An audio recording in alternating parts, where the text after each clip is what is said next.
ಪಕ್ಷದ ಶಾಸಕರು ಯಾರೂ ಮಾರಾಟಕ್ಕೆ ಇಲ್ಲ. ಎಲ್ಲ ಶಾಸಕರು ಸ್ವಾಭಿಮಾನಿಗಳಿಂದ ಇದ್ದಾರೆ, ಸ್ವಾಭಿಮಾನಿಗಳಾಗಿದ್ದಾರೆ.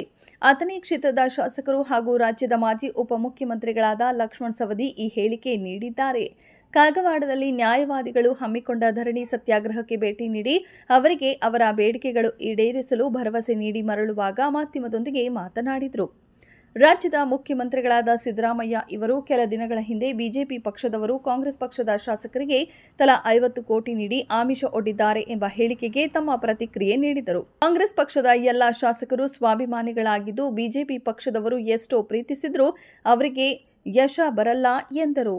ಅವ್ರಿಗೇನಾದ್ರೂ ಮಾಹಿತಿ ಸಿಕ್ಕಿರ್ಬೇಕಲ್ಲ, ಒಬ್ಬರು ಮುಖ್ಯ ವ್ಯಕ್ತಿಗಳಾಗಿ ರಾಜ್ಯದ ಮುಖ್ಯಮಂತ್ರಿಯಾಗಿ ಹೇಳಿದ್ದಾರೆ ಅಂದರೆ ಅವ್ರಿಗೇನಾದ್ರೂ ಆಧಾರ ಇರಬೇಕಲ್ಲ, ಆಧಾರ ಇದ್ದಾಗ ಹೇಳಿರ್ತಾರೆ. 50 ಶಾಸಕರಿಗೆ 50 ಕೋಟಿ ಹಿಂಗೆ ಹೇಳಿದ್ದಾರೆ. ಶಾಸಕರಿಗೆ 50 ಕೋಟಿ ರೂಪಾಯಿ 50 ಶಾಸಕರಿಗೆ ಕೊಡ್ತಾರೆ ಅಂತ ಹೇಳಿದ್ದಾರೆ. ಅವರು 50 ಕೋಟಿ ಕೊಡಲಿ 100 ಕೋಟಿ ಕೊಡಲಿ, ಮಾರಾಟಕ್ಕೆ ಯಾರೂ ಇಲ್ಲ. ಇಲ್ಲಿ ಮಾರಾಟ ಆಗೋರು MLAಗಳಿಲ್ಲ. ಅವ್ರು ಎಷ್ಟೇ ಡಿಮಾಂಡ್ ಮಾಡಲಿ, ನಮ್ಮ ಶಾಸಕರು ಯಾರೂ ಕೂಡ ಮಾರಾಟಕ್ಕೆ ಇಲ್ಲ. ಸ್ವಾಭಿಮಾನದಿಂದ ಇದ್ದಾರೆ, ಎಲ್ಲರೂ ಸ್ವಾಭಿಮಾನದಿಂದ